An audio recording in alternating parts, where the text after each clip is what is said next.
The Tom Woods Show, episode 2304. Prepare to set fire to the index card of allowable opinion. Your daily dose of liberty education starts here. The Tom Woods Show. Come on now, folks. If you ain't going to start that side hustle now, then when? Check out my free ebook, 5 Paths to an Online Income, where I take you step by step through 5 things that I do that keep food on the Woods household table and how you can do them too. Check it out at pathstoincome.com. Hey everybody, Tom Woods here. I am delighted to be joined once again by Alex Epstein, author most recently of Fossil Future, which I urge you to read. You think, Woods, I have a lot of books to read. Yeah, you know what? I'm sure they're all wonderful. Once you put them in a little pile in the corner of your room, where they probably are already, and you're going to take Fossil Future and you're going to read that instead, because you are going to be blown away at how good this book is. I'm sorry, but is this a good enough pitch so far, Alex? Nobody beats you for pitches. I like to put out quotes from people who positively reviewed the book, and yours is still my favorite. And I think I appreciate just that. Equaled your best. And you run something called the Center for Industrial Progress. I'm doing this from memory. Yes, that's true. Although our website isn't very updated, the main website I use these days is energytalkingpoints.com. Oh, yeah. I remember that. Energytalkingpoints.com, so that you can have in your brain a distilled version of Alex Epstein's brain, which you can never have. But at least you can have this distilled version. In particular, I want to talk about extreme weather and just some other related issues that might come up. But before we do that, I want you to recount for us what just happened. You were testifying before what exactly? So it's the Oversight Committee in the House, and it was one of the subcommittees on, I forget the exact name, but it's basically had to do with the economy. And then specifically, it was about President Biden's depletion of the Strategic Petroleum Reserve and the implications of that for energy security and our economy. Okay, so it is maybe not the single sexiest topic you've ever discussed, and yet, I'm sure to your surprise, you were ambushed with smear attacks on you and on your ideas. Can I assume this came as a complete surprise? It did, although I feel a bit naive now that it came as a surprise, because people might know, just briefly, the Washington Post tried a kind of ambush on me in advance of the release of Fossil Future. I woke up one Monday and I have a note from my publicist saying, hey, the Washington Post just sent us this outline of a piece that calls you a racist. Like, you have a day or something to respond. Yeah. And the whole basis of it, and this will be relevant because they tried the same thing in these hearings, the whole basis of it was they searched everything I had ever written.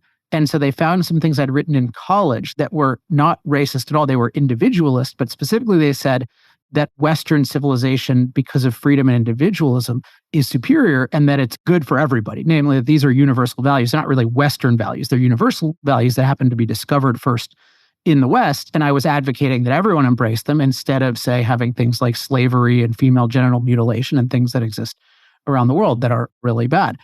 But because the Post and others were out to get me, and because they're collectivists, they tried to portray me as racist instead of, really, it's anti-racist in the proper sense of the term. But because I was able to preempt it on social media, particularly Twitter, and it got mentioned on Joe Rogan and all over the place, they delayed the publication by a week, and then they sanitized it and removed all instances of racism. And it was widely regarded as a big PR victory for me, because I got a lot of positive attention for figuring out how to respond to one of these unjust cancellations. Plus, I got a huge amount of attention for the book, and they were trying to get attention away from the book. They had received the book, and instead of reading the book, they tried to irrationally cancel it in this way. So I kind of thought I was done with that because I had so decisively defeated this. And by the way, it's so rare to have that decisive a victory, or any victory at all. That is such a rare thing. It wasn't in my mind, but I was certainly prepared, as we'll see, for this kind of situation. I mean, in general, I'm very prepared for these kinds of attacks. But going in, I was just so on top of this issue of the Strategic Petroleum Reserve, all the counter arguments against me, what they might say, etc. And so I was coming in just so wired to talk about anything anyone would want to talk about. And then there's an opening presentation by Chairman Pat Fallon, and he introduces the issue and makes a lot of points that I generally agree with. And then I'm waiting for, okay, what is ranking member Cori Bush going to say? And I wasn't that familiar with her in advance. I know now she's a member of the squad, and maybe I shouldn't have been surprised by what happened. So I thought she would just have some staff-written talking points.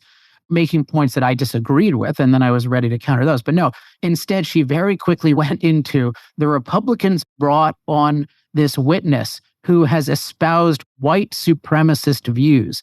And interestingly, then she had posters made. So she had somebody go to Kinko's or whatever and make up these posters in advance. So this was the substance of her opening presentation on the Strategic Petroleum Reserve, which is my statements about Western civilization that she called racist, even though the second statement that she posted explicitly said it wasn't about race. So it's just so stupid and inept and irrelevant. But nevertheless, it's something that had to be countered. And people can see what happened on the web. But basically, Pat Fallon gave me a minute to respond, which I was grateful for. Otherwise, I would have just had to take the first minute of my testimony. And I really just countered that this was totally despicable and that what I said was individualist and that I did not apologize at all. And I think it was very effective. I mean, that certainly made the hearing get a lot more attention than it would have had it just been about the Strategic Petroleum Reserve. Yes, right, yes. But most people are not waiting with bated breath for the outcome of a hearing like that. But for you to stand up for yourself, again, and refuse to apologize, that's just a rare thing because most people, well, they hem and haw or they've got some way they're going to explain away what they said. No, I didn't say anything wrong. So why should I apologize? It's so rare to see that. So I'm glad we saw it with you. So congratulations. I mean, I would have apologized if I had said something wrong, although I would have pointed out, why are you doing, what is the point of bringing this up here? Obviously, it's a false ad hominem is what it is, right? So instead of attacking my argument, they're attacking me as a person, and then their attack on me as a person happens to be a falsehood. But even just the use of ad hominem shows they're not serious. And then, there are some other things later, but the Cori Bush thing was the thing that went viral. I think that tweet has almost 5 million views. I was on Tucker Carlson, Laura Ingraham, other shows. And so I'm glad it brought attention to really my approach to these issues. I know a lot of people, we sold more copies of Fossil Future than we had, since pretty near the beginning of the launch.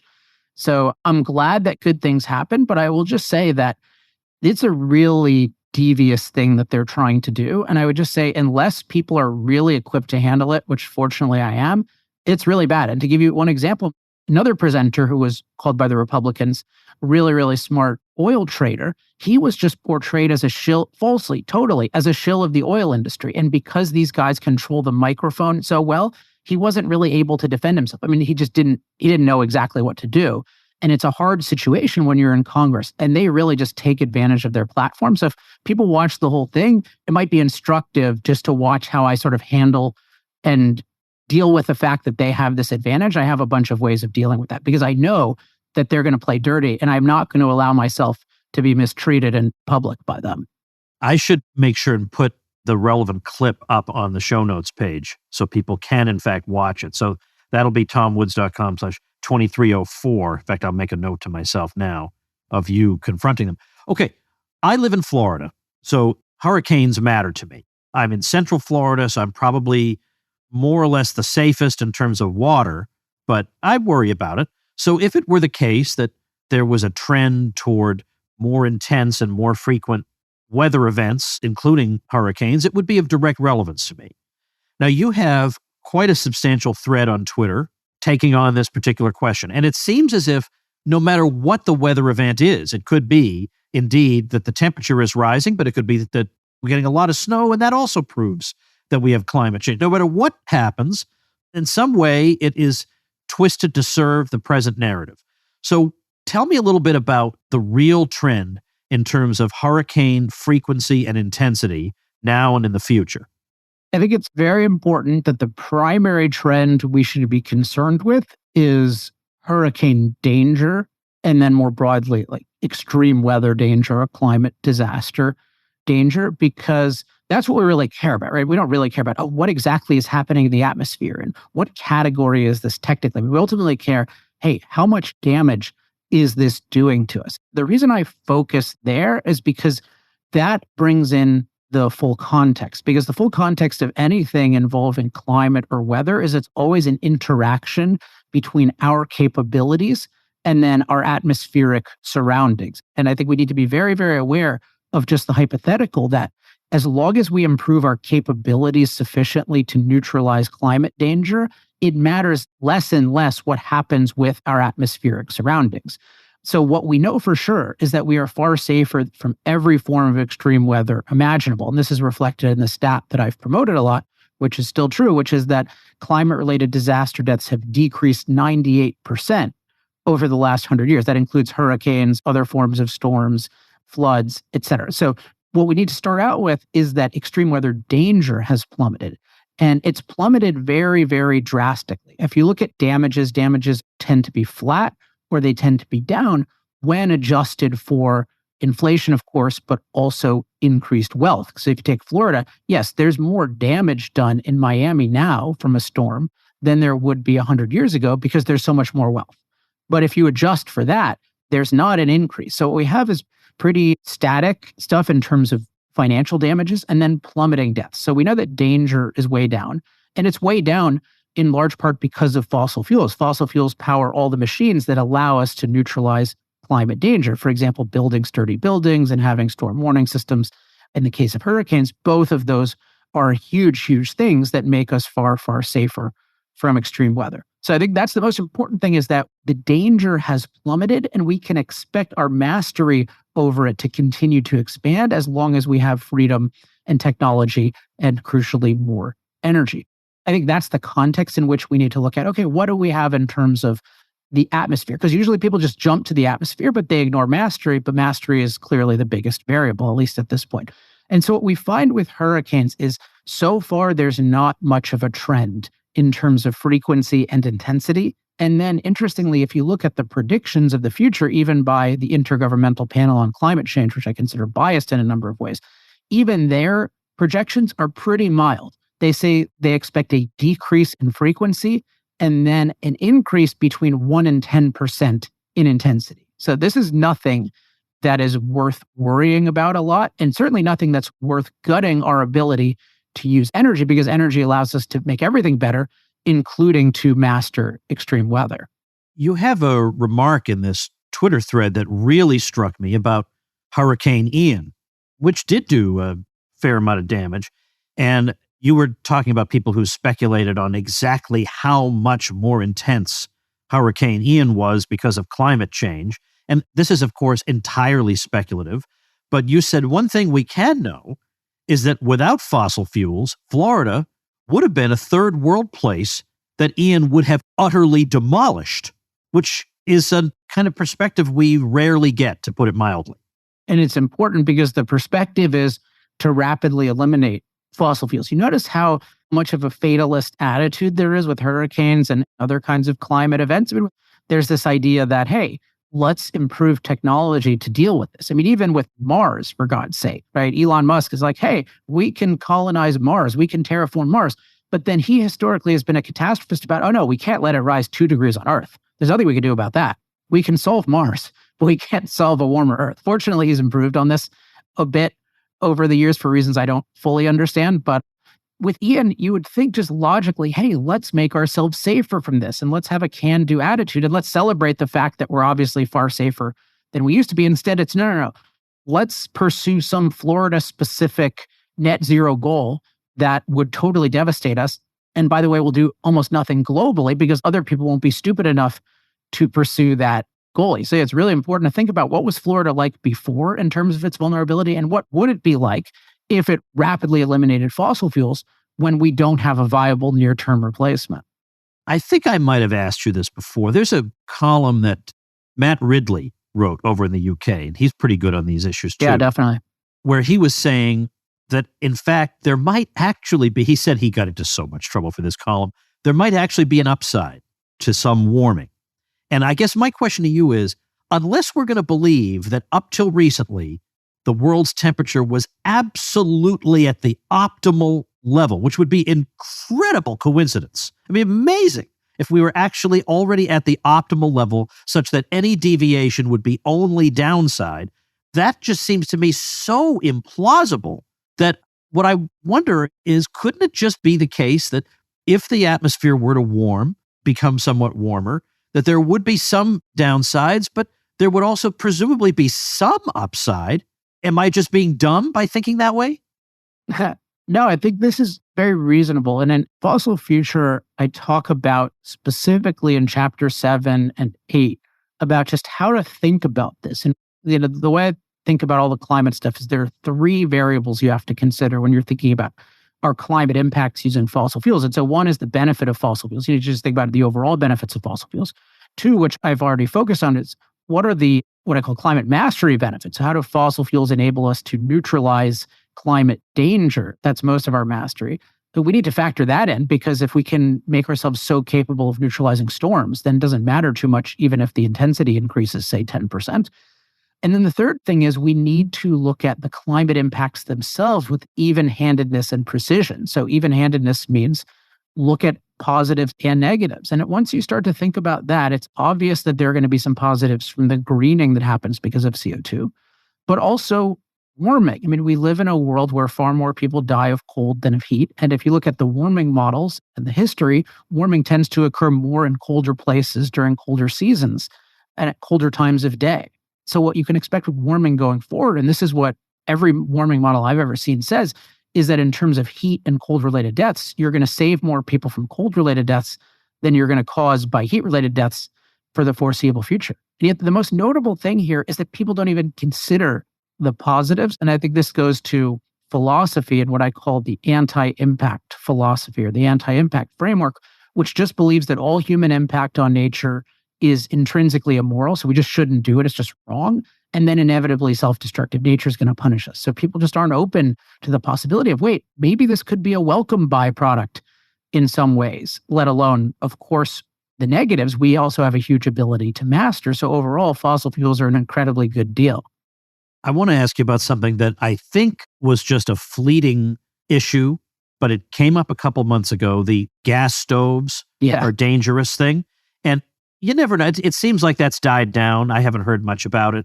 But it just goes to show how we're constantly being thrown off balance by wild, crazy proposals coming out of nowhere that we then have to go on the defensive and say, no, I want my gas stove. So what was the real truth of that?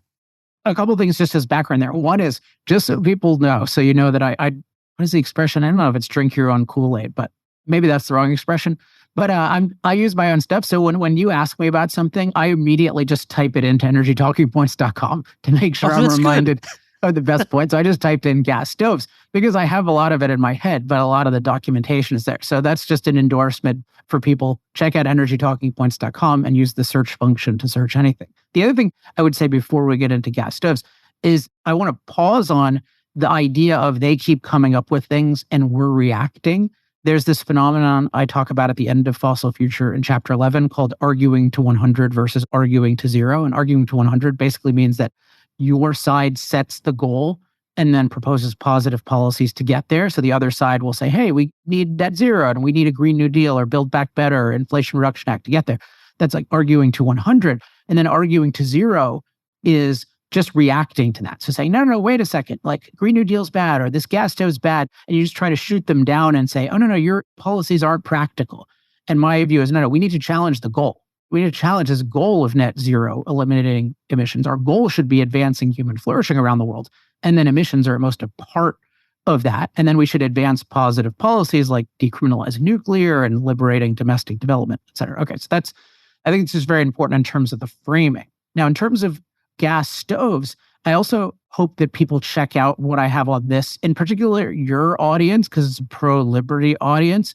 I think the way that I deal with it in these talking points is important because I think you always need to integrate the morality of freedom with the practical details. So just to give you the overall thing, I'll just read it. Instead of informing us with accurate science about gas stoves so we can make better decisions, anti-fossil fuel activists are distorting science to justify forcing their anti-gas agenda on us. And so the basic genesis of this is there's this carefully orchestrated campaign where the lead authors and anti-fossil fuel activists claim that gas stoves cause 12.7% of child asthma. And I think there are two dimensions here. One is this claim is BS, but then the other is this whole approach of we're going to use some scientific identification to take away your freedom is wrong. And I think the basic thing is we should be on the premise of, well, families have the right to incorporate any real science as they judge best. So if you can show a family, hey, there's some danger with using this in a certain form, then they can decide, hey, do I want a different kind of stove? Do I want to ventilate better, et cetera?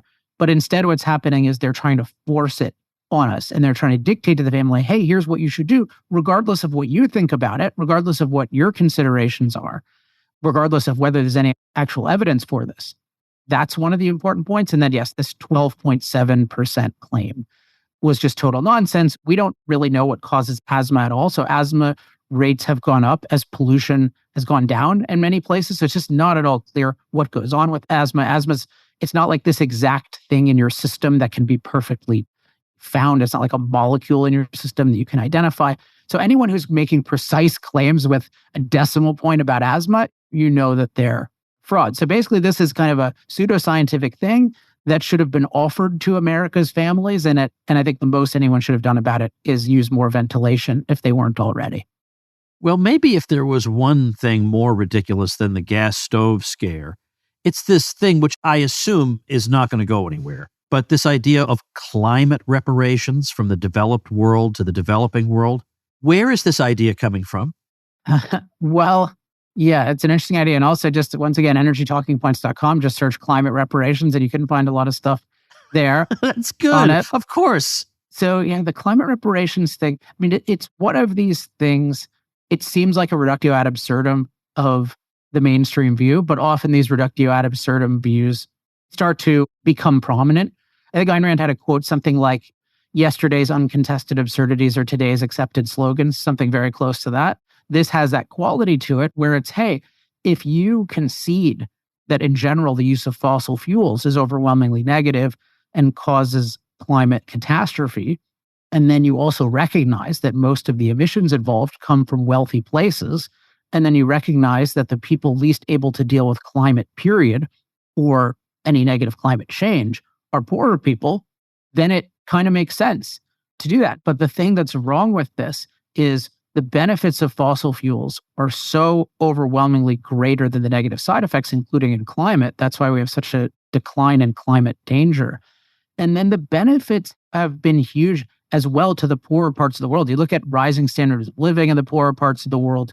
You look at the improvements in medical care, the lack of death from starvation, the lack of death from drought, all of these different things. These have been made possible by fossil fuel use largely in the wealthy world. And the rate of climate disaster death is way lower. So it's the same basic fallacies going on, but it's in a sense more plausible than the conventional narrative. And what's particularly tragic about it, well, it's incredibly unjust, which that's one thing, but then it's particularly tragic because in practice, it's another means of keeping the poor world poor. Because in practice, what climate reparations means is the wealthy world says, hey, we'll give you, dictator, say in Africa, we'll give you a bunch of money in climate reparations to assuage our guilt in exchange for you promising not to let your people use a lot of fossil fuel. But that's what they need. That's what they need, is they need to use more fossil fuel to develop. And then also you're keeping these dictators in power, which is bad. So it's really harming the people that it claims to be concerned about by giving their dictators usually some money in exchange for them basically refusing to develop in the same way that everyone else has developed. Yeah, if you were to look at the condition of many of these countries, your first thought would not be, we really got to fight climate change. That thought would never even enter your mind. And it doesn't enter most of their minds, the citizens. That's exactly right. Yeah, they're not thinking this way. So it's funny that very often when it comes to development aid, the policies that are being advocated are policies that rich Westerners come up with, either because of guilt feelings or whatever it is. They tend to come up with policies and suggestions that the people on the ground would not have thought of and wouldn't necessarily want, and have terrible track records. But the track record of Western development aid in the developing world is too depressing to get into. Right now, have you noticed any kind of crack in the facade when it comes to the alleged consensus about climate change and the need for action and so on and so forth, or not? I think so. I think there are two big variables. So one is we have had this global energy crisis that's really woken people up to things that really matter. You mentioned in the poor world, they're not thinking about climate change all the time, but that's moved to the wealthy world. So you see Europe, right? Europe having like this winter, they are terrified of winter. And they took a lot of precautions to make it better than it would otherwise be, but they still paid huge amounts of money for natural gas. which had been artificially suppressed by the global anti-fossil fuel movement. So people are suffering massively because of this movement, and they're dealing with real dangers, including the real danger of cold. That's what terrorized Europe. I mean, I think of it like Europe should not be that concerned with cold in 2023. And yet they are, like, they're afraid of winter. They were, like, it's Game of Thrones. So you just see the regression. So it really wakes people up to, wait, maybe there's a problem with this anti-fossil fuel movement. Maybe at least they're moving too fast. So I think you have that. And then also, I think there's a small group of us, but it's a growing group, who have really made this case that you really need to think about the benefits of fossil fuels if you're thinking about any negative side effects. And then you need to be even-handed, I mentioned before, but also precise when you're thinking about the side effects. So you can't just say, oh, Al Gore said sea levels are going to rise 20 feet in a few decades. That must be true. You actually have to look at what the projections are, and they're, okay, so far we're at about 1 foot a century, which is way slower than our ancestors. And then the extreme projections are 3 feet a century, which is still slower than a lot of our ancestors. Like, once you start looking at the benefits and then you weigh those and you weigh them carefully against the side effects, also looked at carefully, you just have a much different position. I talk about this quite a bit at the end of Fossil Future. It's one of the reasons I created energytalkingpoints.com, is just to give everyone the best arguments on every issue. Not my focus in the last 2 years has been very political in terms of I educate a lot behind the scenes and work with a lot of leading elected officials. I think their messaging has improved. Still has a long way to go, but you see there's a lot more confident support of fossil fuels than there was, say, 10 or 15 years ago. I mean, I remember when I was writing Moral Case for Fossil Fuels, that was kind of considered crazy. And now when they hear Moral Case for Fossil Fuels or Fossil Future, people are more open to it. And also, just FYI, I actually got OpenAI. I think I was the one. I think I got OpenAI to fix ChatGPT so it'll actually now make cases for fossil fuels. Oh, now that is a nice advance. That's good. That's good to hear. One small thing before I let you go. My friend Walter Block refuses to use the expression that I've used in this episode, the developing world, because he says it's not accurate. A lot of these countries are stagnating. They're not developing. And I noticed that you use the expression the poor world. Is that on purpose? Yeah, but it's a good point. So we always have to be careful about terminology. And so anytime the mainstream is using terminology, I should be even more questioning of it.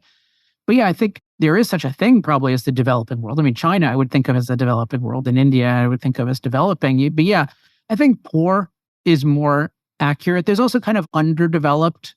These kind of are all relative terms because billions of people today are rich by 200 years ago standards. And hopefully 200 years from now, we'll all be seen as poor by their standards.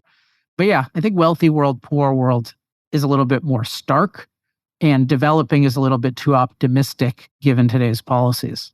Yeah, exactly. Okay, well, I was just wondering what you thought about that. So we're going to urge people to do a couple of things. Energytalkingpoints.com, you're going to love. And also, of course, you want to be reading Fossil Future. Now, I'm going to link to both of these at tomwoods.com/2304. But Fossil Future, Why Global Human Flourishing Requires More Oil, Coal, and Natural Gas, Not Less. So both of these things will be available on the show notes page. Again, tomwoods.com/2304. Alex Epstein, go forth and continue your good work. Thanks so much. Well, and thanks for helping me promote these ideas for many years. I do think they're making a lot of impact. And I do get a lot of people telling me, I learned about you on the Tom Woods Show. Yeah. Some of my favorite words in the English language. Thanks, Alex. Thank you. And thank you, ladies and gentlemen. Become a smarter libertarian in just 30 minutes a day.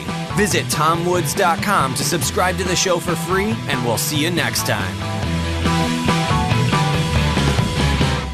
Like the sound of The Tom Woods Show? My audio production is provided by Podsworth Media. Check them out at podsworth.com.